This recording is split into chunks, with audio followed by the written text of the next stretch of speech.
হাত তুলে দাঁড়াও, গ্রেপ্তার করো একে। নিশ্চিত এই নিহত ব্যক্তির হত্যাকারী। একে খলিফার কাছে নিয়ে চলো বিচারের জন্য। লাশ লাশ এদিকে খুন হয়েছে। ফাঁসি দেয়া হোক একে, ফাঁসি দেয়া হোক একে। ফাঁসি চাই, ফাঁসি চাই। ফাঁসি দাও, ফাঁসি দাও, ফাঁসি দাও, ফাঁসি ফাঁসি দাও। চাই, ফাঁসি ফাঁসি চাই, দাও, ফাঁসি দাও। হত্যার শাস্তি, হত্যা চাই। ফাঁসি চাই, ফাঁসি চাই। দেখো দুই হাত কেমন রক্তে রঞ্জিত হয়ে আছে। আমার তো দেখেই গা শিউরে উঠছে। না জানি কত কষ্ট দিয়েছে লোকটাকে। আরে আমরা তো আলী ভাইকে ভালো মানুষ হিসেবে জানতাম, সর্বদা সত্যের জয়গান গাই। আজ তার কি হলো? সে কেন এই কাজ করতে গেল? আসলে এই মানুষের চেহারা দেখে বোঝা যায় না তার অন্তরে কি আছে। আরে আগেই কিছু বলো না। সে যে এই কাজ করেছে তার কি প্রমাণ আছে? প্রমাণ হওয়ার কি আছে? সিপাহীরা তাকে হাতে নাতে ধরেছে। আবার কি প্রমাণ লাগবে? হ্যাঁ, ওই যে খলিফা আসছে, খলিফা আসছে। কি ব্যাপার, বাইরে এত লোকজন কেন? কি হয়েছে? জাহাপনা, সিপাহীরা এক আসামিকে ধরে এনেছে আর মানুষজন তার পিছন পিছন বিচার দেখতে এসেছে। সবাই বাইরে আপনার ফয়সালার জন্য অপেক্ষা করছে।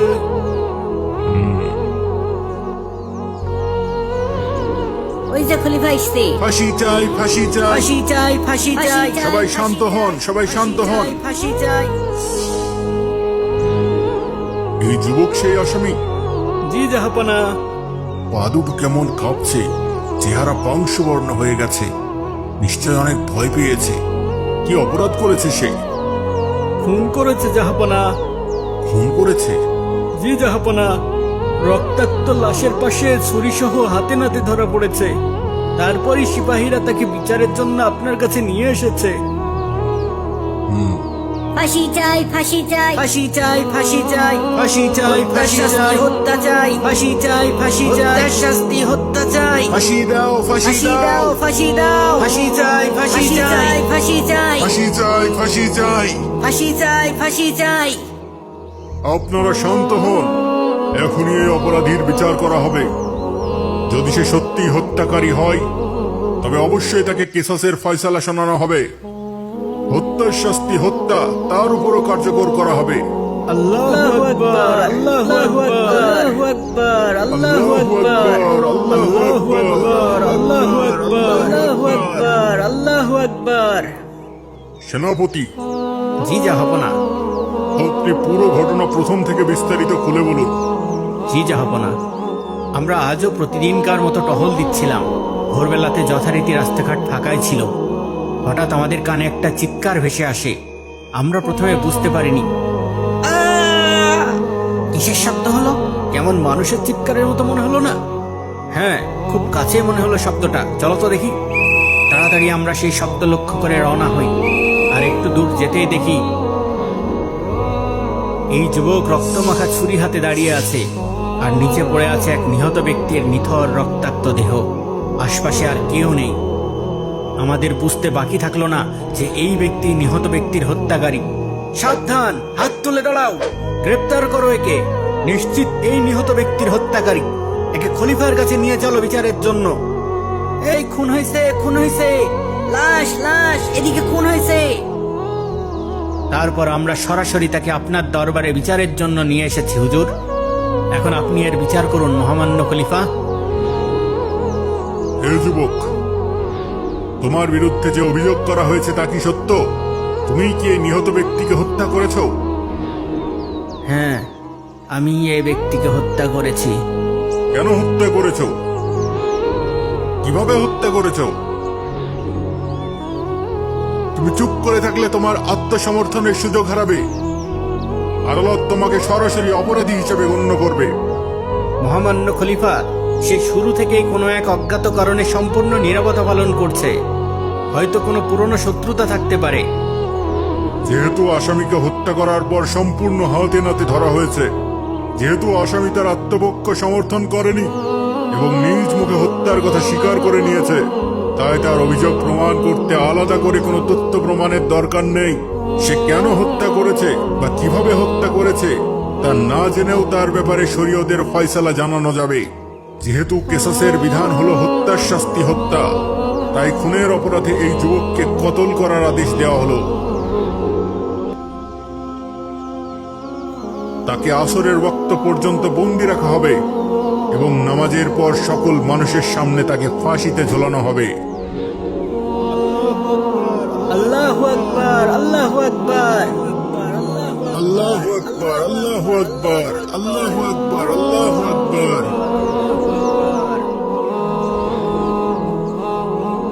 একদম খাঁটি বিচার হয়েছে, আর কেউ কখনো হত্যার সাহস পাবে না। যেভাবে আলী ভাই কাজ ছিল তাতে তাকে কোনোভাবেও খুনি মনে হয়নি। কিন্তু তার হাতে যে রক্ত আর রক্তমাখা ছুরি ছিল তা তো আর মিথ্যা না। হাতে নাতে ধরেছে তাকে, হ্যাঁ, আর স্বীকারও তো করেছে। শুধু কিসের জন্য খুন করিল সেটা জানতে পারলে ভালো হয়তো। কিন্তু সে তো মুখে একদম কুলুপে দিছে। হায়রে মানুষ, কিয়ামত লাভের জন্য খুনটা করলি, দুনিয়াও হারালি, আখিরাতও হারালি। ওই যে আলী ভাইকে নিয়ে এসছি, এখনই ফাঁসি দেওয়া হবে। আসামিকে ফাঁসির কাষ্ঠে উঠাও, এখনই তার ফাঁসি কার্যকর করা হবে। জি জাহাপনা, চলো উপরে ওঠো। থামেন জাহাপনা, থামেন। হ্যাঁ? জাহাপনা থামেন, থামেন জাহাপনা। এই যুবককে ফাঁসি দেবেন না, সেই নিহত ব্যক্তির হত্যাকারী নয়। হ্যাঁ? হ্যাঁ? কে তুমি? কি বলছো এসব? হে খলিফা, এই যুবক সম্পূর্ণ নির্দোষ, তার কোনো অপরাধ নেই। সকল অপরাধ আমার। এই নৃশংস হত্যাকাণ্ডের জন্য দায়ী আমি হচ্ছি প্রকৃত আসামি, আমি তার হত্যাকারী। হ্যাঁ? এই লোক কি বলে এসব? তাহলে আলী ভাই খুনি না? তাহলে যে একটু আগে স্বীকার করলো। ইয়া আল্লাহ, এসব কি হচ্ছে কিছুই তো বুঝতে পারছি না। আমরা সবাই দিবা স্বপ্ন দেখছি না তো? আল্লাহু আকবার, আল্লাহু আকবার। আল্লাহু আকবার, আল্লাহু আকবার। কি বলছো এসব? তুমি কি বুঝে বলছো? এই হত্যার দায় নিজের ঘাড়ে নিতে যাচ্ছ। এর ফলে তোমাকে এই যুবকের স্থলে ফাঁসির শাস্তি পেতে হবে। হ্যাঁ, আমি জেনে বুঝেই বলছি মহামান্য খলিফা, আমি প্রকৃত খুনি আর এই ব্যক্তি নির্দোষ। হে ব্যক্তি, তোমার দাবিতে আমরা সবাই আশ্চর্য হয়ে গেলাম। তুমি এবার আসল ঘটনাটা খুলে বলো দেখি। বলছি মহামান্য খলিফা, বলছি। আমার নাম মিজানুর রহমান। আমি এক নিঃস্ব, অসহায়, নিতান্ত গরিব একজন মানুষ। গত 2 দিন যাবৎ আমি ক্ষুধার যন্ত্রণা সহ্য করছি। আমার কাছে সামান্য অর্থ ছিল না যা দিয়ে ক্ষুধা নিবারণ করব। ক্ষুধার কষ্টে আর থাকতে না পেরে ভোরবেলাতেই ঘরের বাইরে বের হয়ে আসি। খাবার নেই, খাবার পাওয়ার কোনো সম্ভাবনাও নেই। এমন সময় দেখি একটি কেতাদুরস্ত লোক এদিকেই হেঁটে আসছে। চকচকে সুন্দর পোশাক পরিচ্ছদ পরিহিত এক লোক। তখনই আমার মাথায় শয়তানি বুদ্ধি আসে। শয়তান আমাকে প্ররোচনা দেয়, লোকটার পোশাক আশাক দেখে মনে হচ্ছে বড় কোনো ব্যবসায়ী হবে। তার সঙ্গে অবশ্যই মূল্যবান অর্থ সামগ্রীও থাকবে। যদি তুমি এই সুযোগে তাকে হত্যা করতে পারো, তবে সহজেই তার টাকা পয়সাগুলো হাতিয়ে নিতে পারবে। আর এই জায়গাটাও নির্জন, কেউ জানতেও পারবে না হত্যাকারীকে। কি বলেন এইসব? হ্যাঁ, এতে তোমার ক্ষুধার জ্বালা তো মিটবেই, তার উপর ভবিষ্যতেও বেশ কিছুদিন আরাম আয়েসে জীবনযাপন করতে পারবা। না না, আমি এই কাজ করতে পারবো না। তাহলে ক্ষুধার জ্বালায় মরবা। কিন্তু তারপরও, হ্যাঁ, এই লোকটা কোথায় গেল? আর তখনই আমার পেটটা মোচড় দিয়ে উঠল। আমি আর ক্ষুধার যন্ত্রণা সহ্য করতে না পেরে ভালো মন্দের পার্থক্য করার জ্ঞানটুকুও হারিয়ে ফেললাম। শয়তানের প্ররোচনায় আমি হিতাহিত জ্ঞান হারিয়ে ফেললাম আর কোমর থেকে ছুরি বের করে অপেক্ষা করতে লাগলাম। লোকটা কাছে চলে আসতেই আমি আক্রমণ করে বসলাম। এই তো মরে গেছে, নিশ্চয় ওর পকেটে থাকবে টাকা পয়সা। তাড়াতাড়ি ওর পকেটে দেখি আর যা পাই তা নিয়ে কেটে পড়ি। সিপাহী? এত সকালে সিপাহী কোথা থেকে এলো? হে আল্লাহ, ধরা পড়ে যাব নাকি? ধরা পড়লে তো নিশ্চিত ফাঁসি। থাকলো টাকা, তাড়াতাড়ি সরে পড়ি। তারপর খুব দ্রুত আমি কাছেই লুকিয়ে পড়ি, যেন সিপাহীরা আমাকে আর খুঁজে না পায়। কিন্তু অবাক হয়ে দেখি সিপাহীরা এই যুবককে রক্তমাখা ছুরি হাতে ধরে নিয়ে আসছে আর লোকজন চিৎকার করছে, এই খুন হয়েছে, খুন হয়েছে, লাশ লাশ, খুন হয়েছে, খুন হয়েছে, লাশ লাশ, খুন হয়েছে, খুন হয়েছে, লাশ লাশ, এদিকে খুন খুন হয়েছে, হয়েছে, খুন হয়েছে, এই খুন হয়েছে, খুন হয়েছে। লাশ লাশ, এদিকে খুন হয়েছে। আমিও সুযোগ পেয়ে গেলাম। আমিও মানুষের সাথে চিৎকার করতে করতে আড়াল থেকে বের হয়ে এলাম, লাশ লাশ, খুন হয়েছে, খুন হয়েছে। আর এমন ভাবে তাদের সাথে মিশে গেলাম যে নিহত ব্যক্তির প্রকৃত হত্যাকারী যে আমি, একথা বোঝার আর কোনো উপায় থাকলো না। কি ভয়ঙ্কর! একদম লোমহর্ষক ঘটনা। আমার শিরদাঁড়া দিয়ে ঠান্ডা স্রোত নেমে যাচ্ছে। তাহলে তুমি এই কথা এখন বলছো কি কারণে? হে খলিফা, আমি ক্ষুধার তাড়নায় আর শয়তানের প্ররোচনায় হিতাহিত জ্ঞান হারিয়ে ফেলেছিলাম।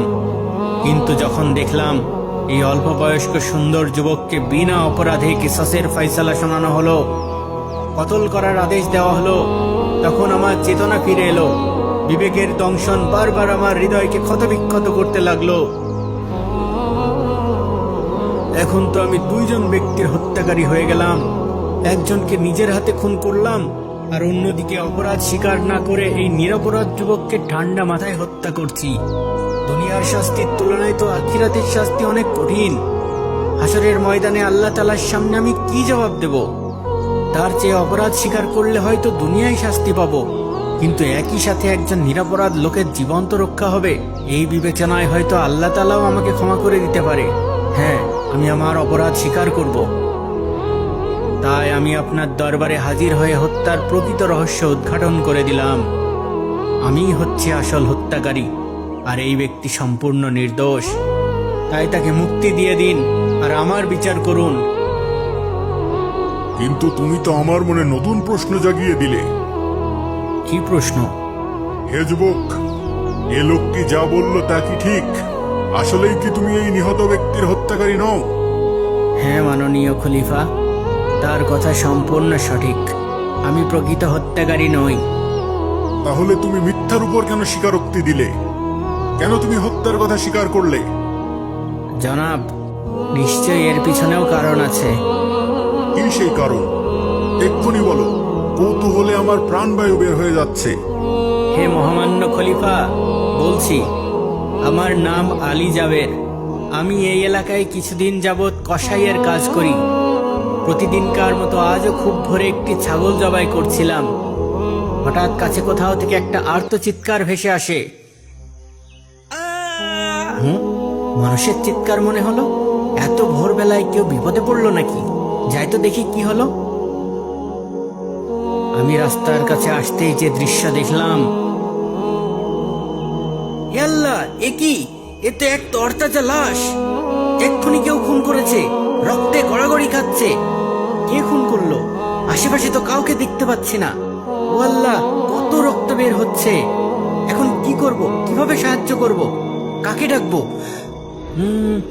সাবধান, হাত তুলে দাঁড়াও। হ্যাঁ, হায় আল্লাহ, এ কোন মুসিবতে পড়লাম? আমার হাতে রক্তমাখা ছুরি, পাশে পড়ে আছে রক্তে রঞ্জিত লাশ। আশেপাশে অন্য কেউ নেই। এবার মনে হয় আমি আর বাঁচতে পারবো না। গ্রেপ্তার করো একে। নিশ্চিত এই নিহত ব্যক্তির হত্যাকারী। একে খলিফার কাছে নিয়ে চলো বিচারের জন্য।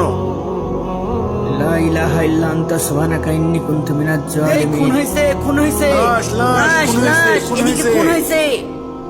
আমি বুঝতে পারলাম একমাত্র মহান আল্লাহ তাআলার কুদরত ছাড়া আমার আর বাঁচার কোনো উপায় নেই। আমার কথা একটি শিশু বাচ্চাও বিশ্বাস করবে না। এখন আমি যতই সাফাই গাই না কেন, কেউ তো আমার কথা বিশ্বাস করবে না। বরং সবাই আমাকে মিথ্যাবাদী বলে ধিক্কার দেবে। সবাই বলবে আলী একজন মিথ্যাবাদী। হাতে নাতে ধরা পড়ার পরও অস্বীকার করেছে। একে দ্বিগুণ শাস্তি দিয়ে কতল করা হোক। তাই অন্তত নিজেকে মিথ্যাবাদী হওয়া থেকে বাঁচাতে আমি এই মিথ্যা অভিযোগ স্বীকার করে নিই। আর প্রতিটা মুহূর্ত আল্লাহর সাহায্যের অপেক্ষায় অতিবাহিত করেছি। আমার মনে দৃঢ় বিশ্বাস ছিল, যেহেতু আমি নির্দোষ, আল্লাহ তাআলা ঠিকই যে কোনো উপায়ে আমাকে রক্ষা করবেন। আর যদি দুনিয়ার বিচার থেকে মুক্তি নাও পাই, নিশ্চয়ই পরকালে আল্লাহ তাআলা আমাকে উত্তম প্রতিদান দেবেন ইনশাআল্লাহ। হে যুবক, তোমার আল্লাহর উপর বিশ্বাস দেখে আমি অবাক হয়ে গেলাম। আমার ঈমান বেড়ে গেল। আল্লাহু আকবার, আল্লাহু আকবার। ওরে বাপরে, কি এক টান টান উত্তেজনাপূর্ণ রহস্যের জট উদ্ঘাটন হলো। আমি তো হাঁপ ছেড়ে বাঁচলাম। তা তো হলো, কিন্তু এখন বিচারের কি হবে? তোমরা দুজনই আল্লাহর উপর ভরসা আর বিশ্বাসের এক অনন্য নজির স্থাপন করেছ। আমি যার পর নাই খুশি হয়েছি, কিন্তু শরীয়তের বিধান এবং বিচার সম্পূর্ণ আলাদা জিনিস। এই বিচারের আবার নতুন করে রায় ঘোষণা হবে। উজিরে আজম, সেনাপতি, ইমাম সাহেব, এদের বিচারের ব্যাপারে আপনাদের কি মত?